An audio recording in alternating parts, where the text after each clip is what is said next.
સુરત શહેરના વર્ષના પ્રથમ વરસાદે સુરત મહાનગરપાલિકાના ચોમાસા પૂર્વેના તમામ દાવાઓને પાણીમાં પાથરી દીધા છે. થોડા કલાકોના મુસળધાર વરસાદમાં જ આખું શહેર જાણે તળાવમાં પરિવર્તિત થઈ ગયું. તંત્રની પ્રી મોન્સૂન એક્શન પ્લાનની પોલ ખુલ્લી પડી ગઈ હતી. સુરત શહેરમાં પ્રથમ વરસાદે નાનપુરા, રાણી તલાવ, ઉધના, કતારગામ અને અમરોલી સહિતના નીચાણવાળા વિસ્તારોમાં ઘૂંટણભર પાણી ભરાઈ જતા સ્થાનિકોએ ઘરની બહાર નીકળવું મુશ્કેલ બન્યું. શાળા ઓફિસોના માર્ગો ઠપ થઈ ગયા. મુખ્ય માર્ગો પર પાણી ફરી વળતા સેંકડો દ્વિચક્રી અને કારો બંધ પડી.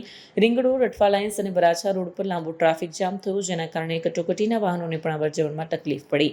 10 કરોડથી વધુના આયોજિત બજેટ ધરાવતી મહાનગરપાલિકાએ તાજેતરમાં જ ડ્રેનેજ સિસ્ટમ અને પમ્પિંગ સ્ટેશનોની અપગ્રેડેશનની જાહેરાત કરી હતી, પરંતુ પહેલા જ વરસાદે આ દાવાઓને સંપૂર્ણપણે હોલો સાબિત કરી દીધા છે.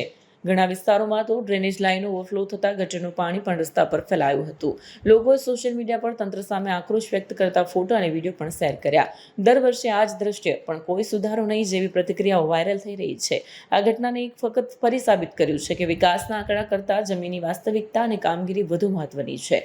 હવે જોવાનું રહ્યું કે તંત્ર કટોકટીનો સામનો કેટલી વ્યવસ્થિત રીતે કરશે. કેમેરામેન હકીમ શેખ સાથે વસીમ હાસમીનો રિપોર્ટ, આઝાદ ન્યૂઝ, સુરત.